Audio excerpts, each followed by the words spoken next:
everyone, and welcome to the Creativators. I'm your host, Kathleen Johnson. This is where creativity meets activism, and we talk about social justice issues. We'll talk to everybody from painters, dancers, actors, and people really doing social justice work out there in the field, as well as academics and politicians. I hope you enjoy the many discussions we're going to have, and let's get started.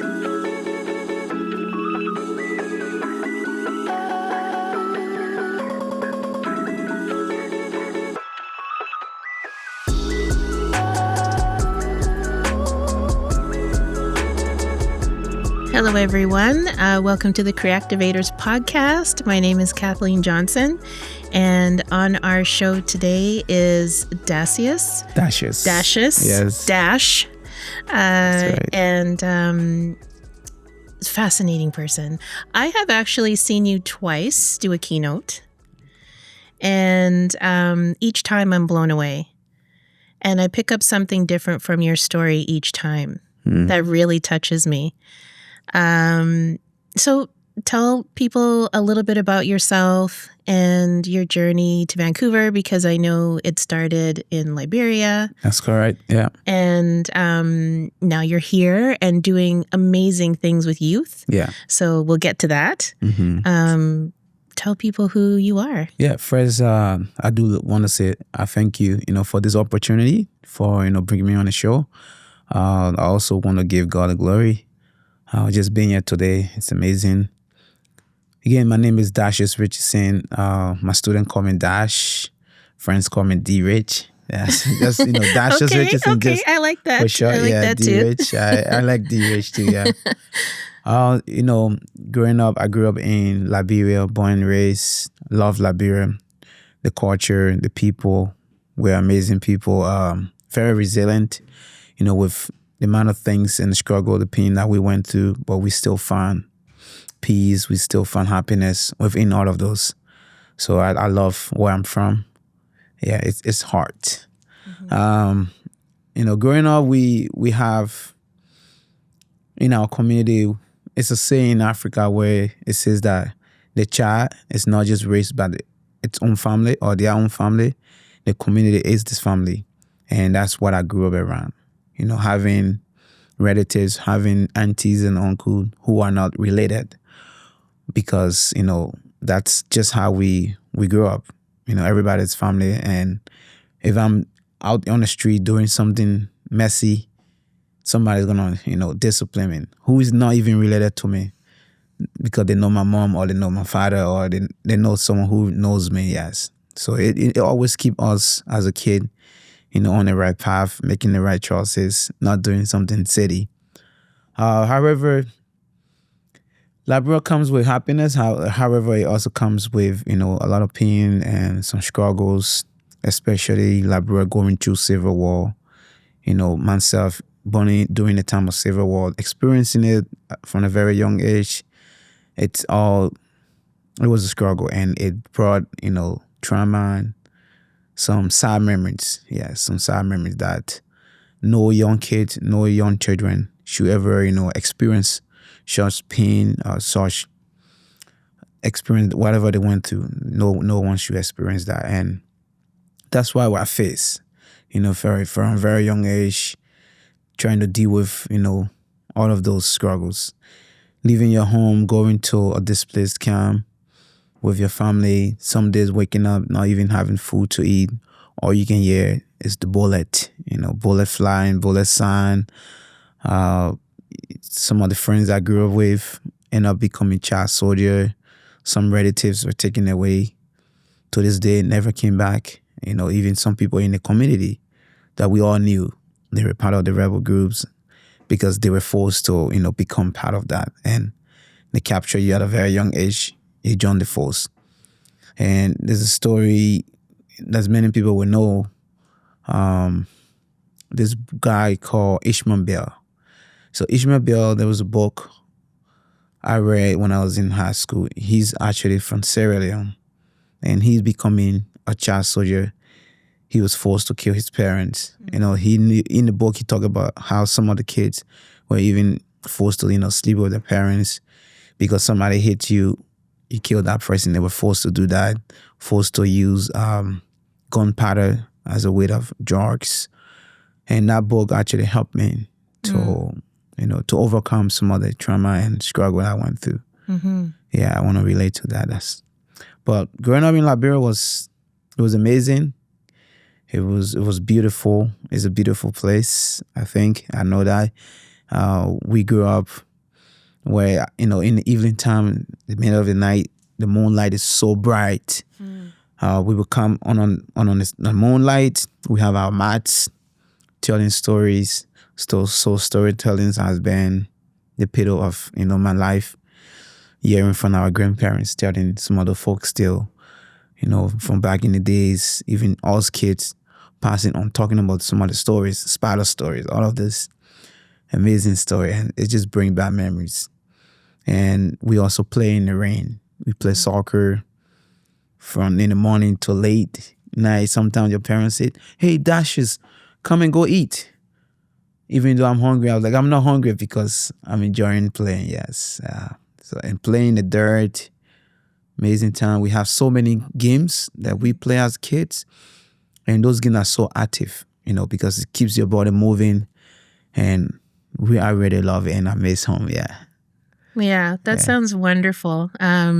Definitely know about community and aunties and people that are not related to you that have just as much say as your parents. Absolutely. And credit in your upbringing. So I think that's probably a universal Black experience. It is, yes. Yeah. It is.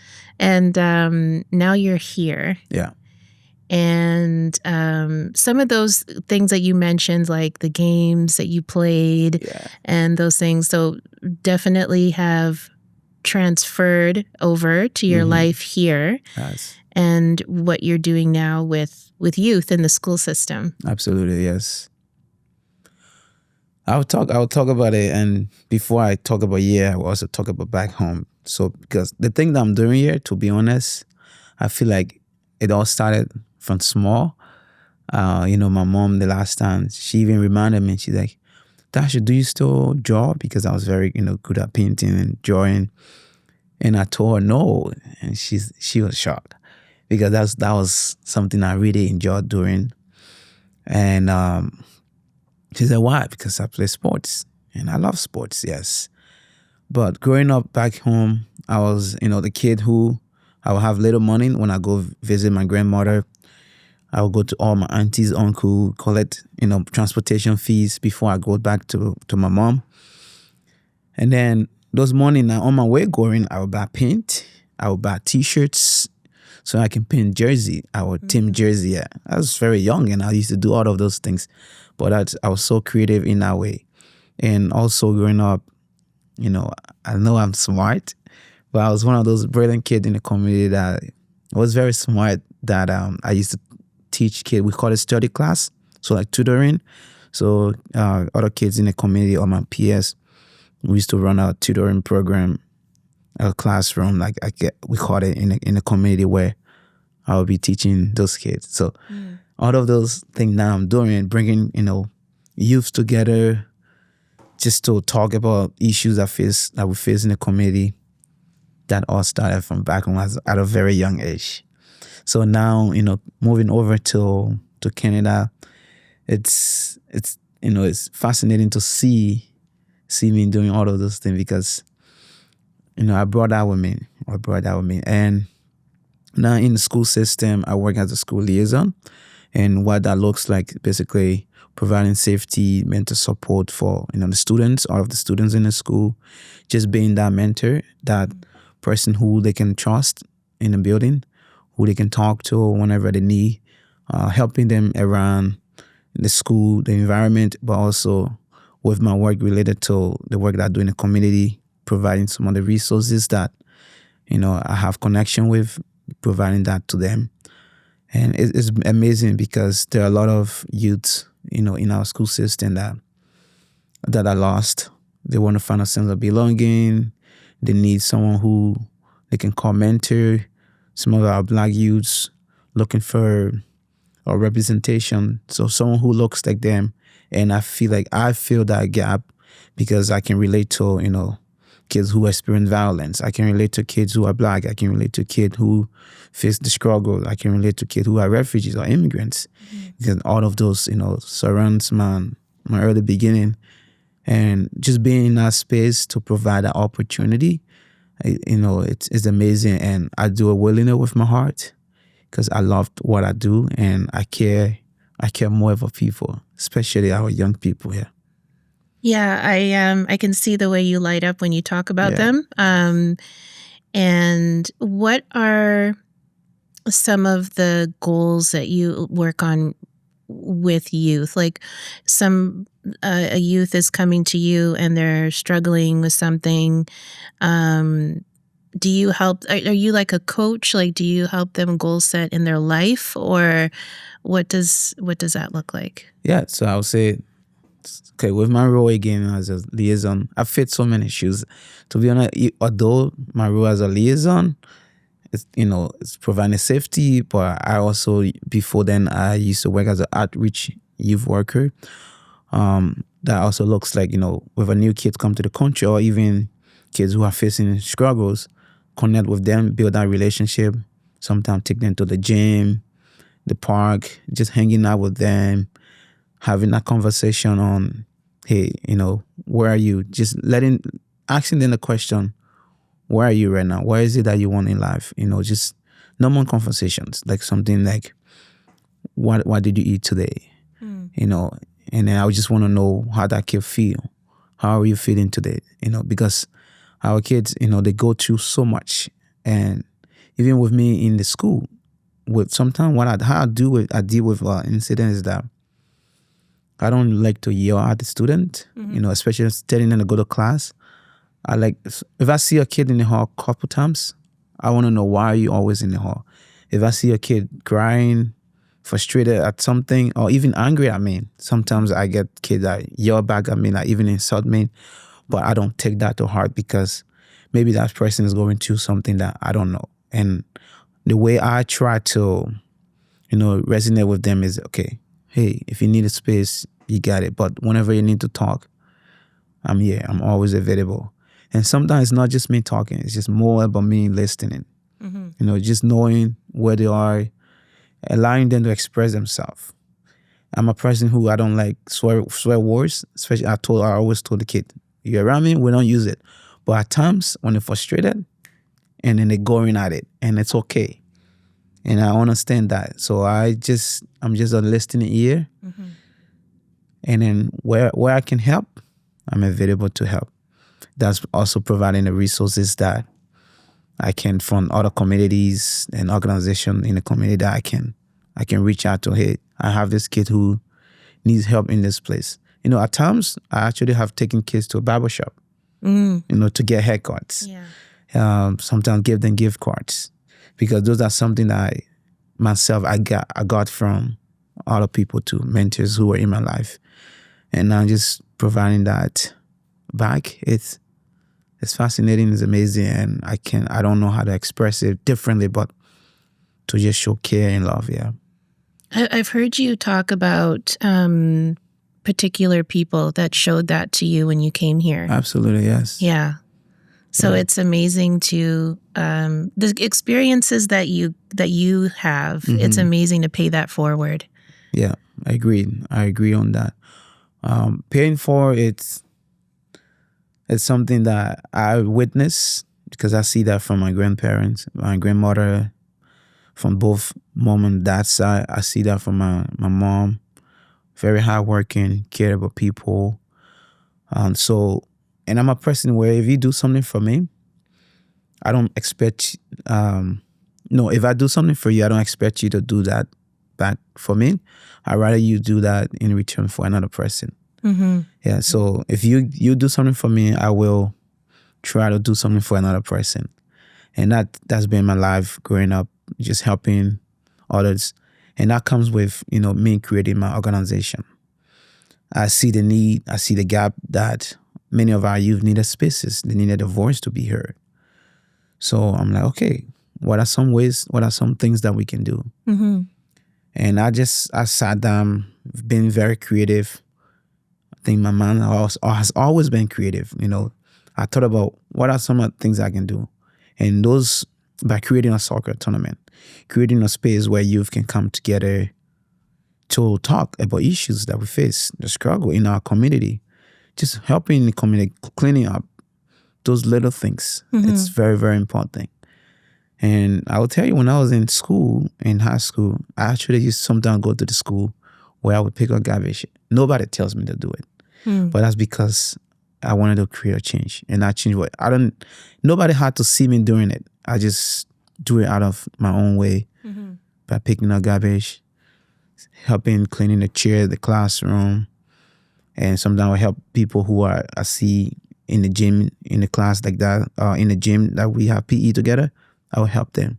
Some of the kids who are with disability, I also, those are the kids that actually used to hang out a lot more. Many people wouldn't imagine, because in school, those are the people where I would sit with them on the same table, talk to them, and I build that relationship. But that's my way of, bringing people together. Yeah. So, there's a lot going on for young men right now. Absolutely. And a lot of influence online that is toxic and is very harmful. And there's been studies that show as soon as a young person sets up an app, all of this is flooding at them. So it's not an accident of the algorithm. How do you help youth navigate this digital world that is so targeted at them in some pretty nefarious ways? Yeah. Actually, I think it was just yesterday I was looking up something on the internet, and I forget exactly, but it was in a stadium. So these people came to this home, and there was an 8-year-old who plays Roblox. And this 8-year-old has so many friends on Roblox. The parents know that this kid played Roblox, but doesn't know who the friends are. And it was just shocking to know that some of these people behind the computer are not ordinary. They're not kids to those kids, right? They're not friends to those kids. They're older people. So it's good for parents to monitor the device of what your child do online. And to draw your question with what we can do, or what I do, is just talking about having a conversation, having space where we can talk about those issues. Letting these kids know. Because what we see on the internet, it's very dangerous. The internet is very dangerous. There's some goods, yes. There are some good, there are some bad. But the bad things, it's, leading our youth astray. They see things that they want to portray, because you're not what this person portraying. Maybe whatever they're making is probably 2 second or whatever, 3 minutes videos. But you don't know who they are. And then you take that, you want to be that person. And that can lead to you becoming something different. And now within our community, a lot of our youth are often turning to violence, either gangs, because those older people now try to target those kids online. And that's the means of where they will reach out, right? If they see, when the kid sees somebody wearing like a fancy, Jordan's fancy jacket, they want it. And these older people, they know that that's what the kids want. They're gonna put that out there, and then they will message this kid and say, "Hey, you want to have this, you want to have that. Do this for me." Where now some of our young girls are even, being taken away because of those reasons. The young boys, same thing. We see a lot of kids being missing lately. And that's not just in BC, that's in almost every provinces around the globe, not just within North America, but everywhere else. So as parents, as youth, as mentors, people who care about young people, we should check up on them. Check up on what they are watching online, educate them on awareness as well as these issues, and how we can, come to a better solutions for them, because their safety is our priority. Definitely. It's so refreshing. Yes. To have somebody that is invested in kids beyond the parents, like yourself, because parents are Often just trying to juggle everything. That's true. So monitoring is difficult. Absolutely. And those parental controls and whatnot, they only go so far. So to have somebody in the school environment that is having those natural conversations and building that relationship, it means a lot for parents. It does, yeah. And that's where, a youth leader, a youth mentor, or someone who you can look up to. Mm-hmm. That's what comes into play. Yes, it's not easy work to do. It's very difficult for that individual to be in that place. But for me, I put myself in that position. It's because I care a lot. People like, oh, you're always busy. Yes, I check up on this kid. I check up on that kid. I'm always looking for the next things to do in the next month, the next week. And I'm looking for resources for this other kid. Oh, I need a job. Okay, you know what? Then I'm stressing for that kid. Mm-hmm, yeah. Because I want them to succeed, and I'm trying to see, okay, what can I do? Okay, I need to work on resume. Oh, I know this person. I can help you in this place. So, and that's why I put myself, just being there, sometimes I could pick up the phone, call them, check on them. At times I would take them out. We can go to the arcade, the restaurant, just sit down, talk. Hey, you know what are you doing today? Okay, I'm going to get you. Meet me at this place. We go to the gym, work out together. Those little things are very important because those kids, they see it. They see what you do. Mm-hmm. And as leaders too, we also have to carry ourselves in the way we speak. So if I'm saying, okay, I'm telling this kid, do this, and I'm doing something opposite, putting things out there where it's definitely opposite to what I'm preaching, then are they going to trust me? So you got to be what you say you are and show them what you are. But don't fake it also because they will know. Yeah, there's no way to fake it. Yeah. They will know. Yeah. So, yeah, I just try to, put myself in a position where I can be there for our youth, yeah. And it's difficult. Yeah. It's difficult. As a mother of 5, I'm through that teen phase now. Yeah. But it was hard. Yeah. It was really, really difficult. Yeah. No, I'm smiling right now, but I always tell my friends when I have this kind of conversation, it's like one of the reasons why I actually don't go out anymore. Why? Sometimes we do like a house party, maybe a friend having a birthday, then we're doing a house party, but you have youths coming in and then all the club.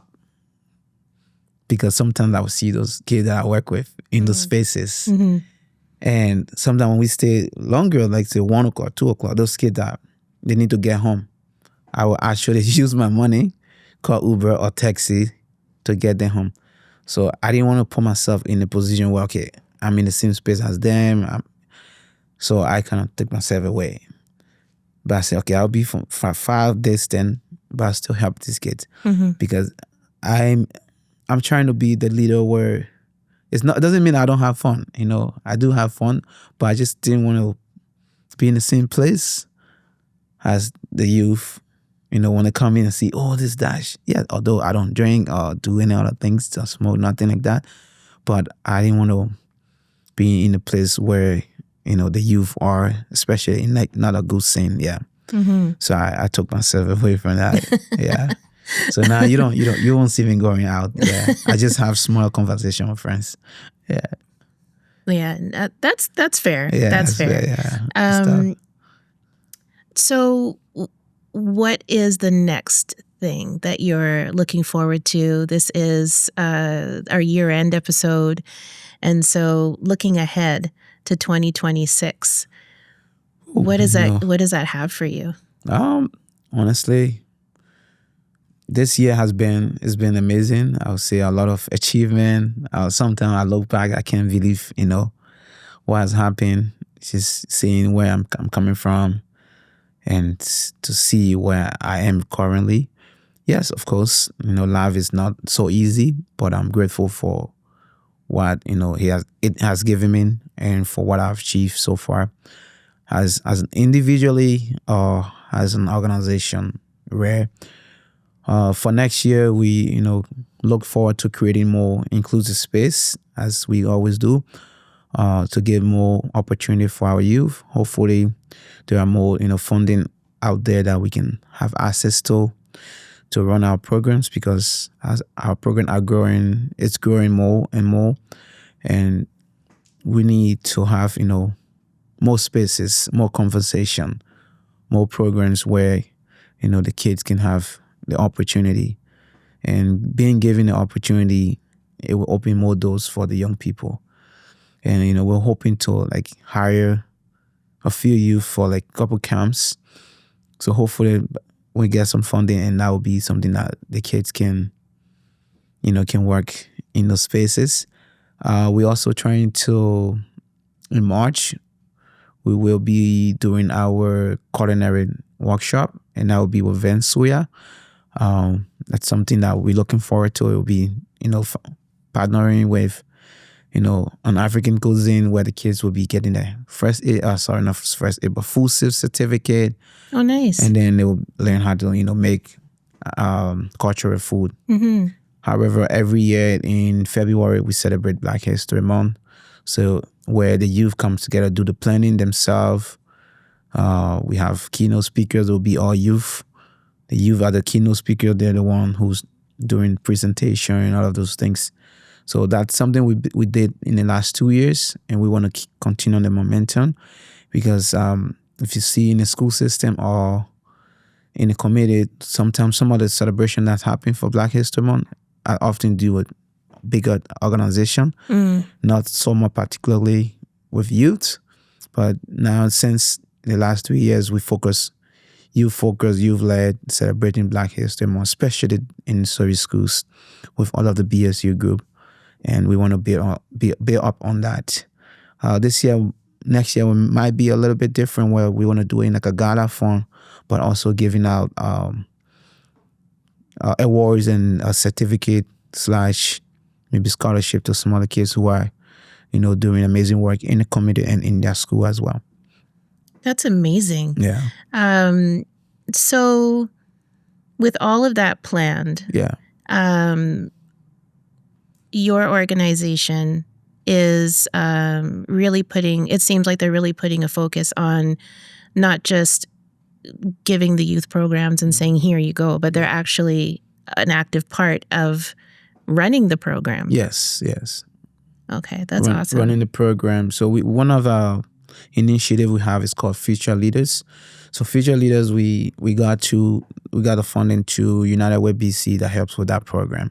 And what that program looks like, basically giving you the opportunity to, work on resume building, financial literacy, social connections, volunteer work experience, all of those things. And those that are part of the program are, some of the kids who were part of the program, happens to come back to also volunteer. And now with that program, the kids will be able to explore opportunity like entrepreneurship, working on their own individual projects. And we have some of the kids now that are working on projects of their own. So what we do is that we support their ideas, we support their project, even some of the program we run. Instead of us saying, oh, let's do this, we say, what do you want to do? We have that conversation. They come out with the ideas. Okay, it's your project. We want you to lead this project. You take over this project. As an organization, we support it. So now, so that you have that sense of, okay, yes, I'm here, they hear me, they listen to me. I'm a leader, where they are taking on the decision making. It's not about us telling them what to do. It's about them doing what, they think is best for them. So that's very important, especially we talk about giving youth opportunity at the table. And that comes from me being in multiple places where some of those places, youth voices are not even heard and they're not even given that chance. So with us as an organization, RARE, we want youth to have their voice heard, but also be heavily engaged in the decision making and what happened. Another thing we'll be working towards, I know next year will be the World Cup year happening in this wonderful city. So I did an interview with UNHCR, and we probably will be working together to see how best we can do some grassroots initiative work, especially around with sports, soccer per se. And every year we organize our own soccer tournament. So leading to that tournament, the World Cup year, we'll be doing a lot of different things. We'll probably be doing live streaming of the World Cup. It'll be in the park or at the gym. It's all open to the community. So we're working on that, and the youth are, of course, organizing that as well. Awesome. Yeah. Well, that's amazing. I'm wishing you everything good in the new year. And we have to connect on some of these things too. I'm just so excited about stuff that we're doing. Yes. Me and Maya, who you know, that sat down with me just before you. We've been working together on some initiatives that I think translate well into a youth space with art and expression and kind of working through social issues that are out there. Yes. Because I know youth are impacted by a lot of what's going on in the world as well. Yes. So looking forward to the new year and having that conversation. Thank you. But thank you for this conversation. Appreciate it, And where can people find you? What is your organization called? And how can people reach out to you? So people can reach us to our organization is called Rise Above Reality Expectation Community Services Society. Very long, for short, RARE, RARE, or Rise Above Reality Expectation. So on Instagram, you'll find us at rise_above_reality_expectation. So that's our Instagram page. We are also on TikTok. It'll be Rare Youth. See, I don't even know all of this, the media, because the kids here know it as well. And then personally, my personal Instagram, my name is Dacious Richardson. My personal Instagram is D_Rich_DA_wrestler.